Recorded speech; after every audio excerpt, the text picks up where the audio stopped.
السلام عليكم كسدو برنامجكني تاعنا هاي عالمka jinka xalqadiisa afraad xikmada iyo naxariista ka soo dejinta aadan ee jannada bal arag naxariista iyo xikmada faraha badan ee ku sugan in aadan jannada laga soo dejiyay oo arligan loo soo dejiyo ahna faa'iidooyinka soo dejintiisa ka dhashay oo haduusan arligan u soo degi lahayn lama arkeen jihaadka kuwa mujtahidiinta ah ee cilmiga baaraha oo barta oo bara iyo jihaadka caabidiinta ilaahay si dhab ah u caabuda iyadoo ay xikmadu ahayd hubinta iyo helida cilmiga kadibna camalka lagu dabaqo oo uu sidaas ku noqdo camal sugan haduusan aadan soo degi lahayn samada kor uma tafeen codadka iyo neefdhowga kuwa toobada keenay hoosna uma aysan qubateen dhibcaha ilmada kuwa dambiyada galay imaam al-qardoobi wuxuu tafsiirkiisa ku yiri ka soo saaridda ilaahay uu aadan jannada ka soo saaray ma aysan ahayn ciqaab la taga lagu ciqaabayo maxaa yeelay waxaaba jannada laga soo saaray oo dhulka loo soo dejiyay kadib markii isagu toobad keenay oo ilaahayna u dambi dhaafay oo dawbadiisa aqbalay waxaase loo soo dejiyay edbin la edbinay iyo adkeyn la adkeynay mixnada iyo dhibaatada ku habsatay runtuna waxay tahay in soo dejinta adliga loo soo dejiyay ay ka mid tahay xikmada ilaahay ee asaliga ah taasoo weligeed jirtay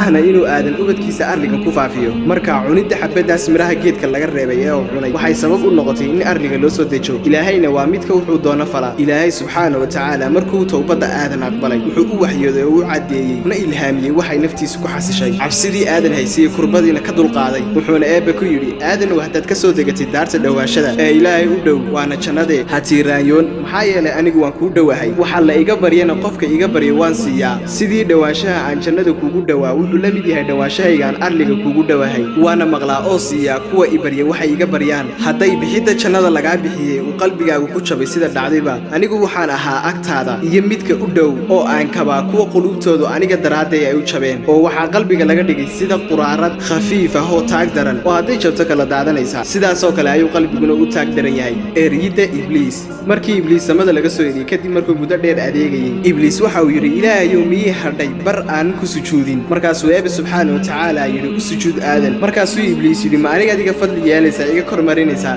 ilaahay subxaanahu wa tacaala wuxuu yidhi waxaan doono ayaan falaa la imana weydiinayo waxaa falo oo maxaad sidan u fashaa ma u samaysay layma oranayo markaasuu ibliis diiday inuu sujuudo markaasaa la eriyey oo la nacdalay markiisaa loo eriyey ayuu camalkiisii oo idin waxa uu noqday habaaska la fadhiyo oo kale markaasuu eebbe waxa uu ku yidhi ka bax xaggeeda adigu waxaa tahay mid la fogeeyey korkaagana waxaa ah lacnad tan iyo maalinka xisaabtankee taas waxa weeye jannada ka bax oo samada lagama soo saarin waxaa laga reebay biicada oo ah markii nebi maxamed calayhi salaatu wasalaam la soo diray dabadeed isagoo lala dhacayo oo lagu rajmayo shihaab oo ah dab ololaya deeqaha aadan la siiyey war u fiirso oo isha qalbigaaga ku arag oo ku fikir arrinkan markay deeqda uu aadan calayhi salaam uu khalqiga intiisa kale sida malaa'igta uu dheer yahay ahna aqoonta iyo cilmiga kuna tilmaaman aayadda 11 ee suuratu al-baqara oo micnaheedu uu yahay waxaanu barnay aadan magacyada kulligood jannadu ma aha daar dhexdeeda lagu shaqeeyo oo lagu daalo balse waa daar lagu nimcaysto oo lagu raaxaysto sidaas daraaddeed ayaa waxaa lagu yidhi aadanow u dego arliga jihaadka oo ah jihaadka nafta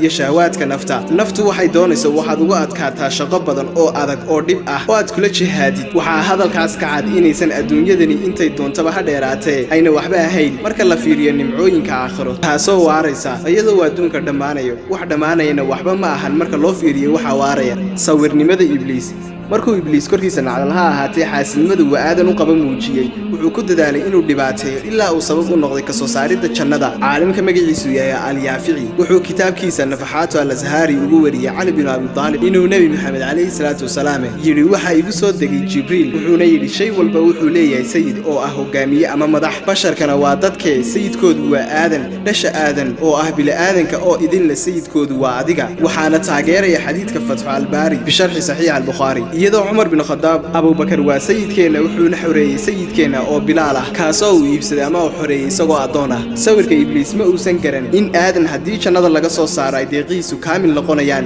kadibna uu jannada ku noqonayo isagoo sidii hore uu ahaa ka kaamilsan al-Qardoobi waxa uu yidhi laskuma khilaafsanay inuu ibliis caalim ahaa oo yaqaanay ilaahay intuusan gaaloobin ka hor balse cilmiga ayaa laga siibay ama laga tirtiray markii uu gaaloobay saasuna ibliis ku noqday axadkii ugu horreeyay gaal noqda ujeedada ibliis ma ahayn inuu aadan jannada ka soo saaro wuxuu doonayay inuu hoos ugu soo rido martabada iyo darajada uu ku sugnaa uuna u fogaado sida isaga loo fogeeyay oo kale mana uusan gaarin muraadkiisii oo ma uusan haran dhimashada aadan wuxuu dhintay calayhi salaam isagoo 1000 sano jirsaday sida ku soo aroortay xadiiska Abu Hurayra iyo Ibn Abbas ay Nabi Muhammad sallallahu alayhi wasallam ka wariyeen waxaa kaloo la yiri 1000 sano oo 70 dhiman wuxuuna ku dhintay oo la wariyay Makka al-Mukarramah maalin Jimcaha waxaana ku tugaday malakul jibriil oo imaam u ah malaa'igta iyo dhasha aadanba waxaana lagu duugaa ama lagu aasay qabri ku yaala god ku yaala buurta Jabal Qubays oo ah buurta uu hadda ku dul dhisan yahay guriga boqorka Sacuudiga ee Kacbada agteeda ka dhisan sidaas waxaa sheegay al-Thaclibi ibn Abbasna waxaa laga wariyay inuu yiri markuu aadan xashka dhamaystay oo uu ku firaaqoobay oo uu ka soo jeestay wuxuu u soo laabtay Hindiya halkaas oo uu ku dhintay Thabit al-Banani waxaa laga wariyay inuu yiri markuu aadan dhintay waxay u qaadeen god u dhex yaala Sarandiib oo ah god ku yaala barta lagu soo dejiyay waana buurta dalka Hindiya ku taal ee la yiraahdo Jabal al-Busa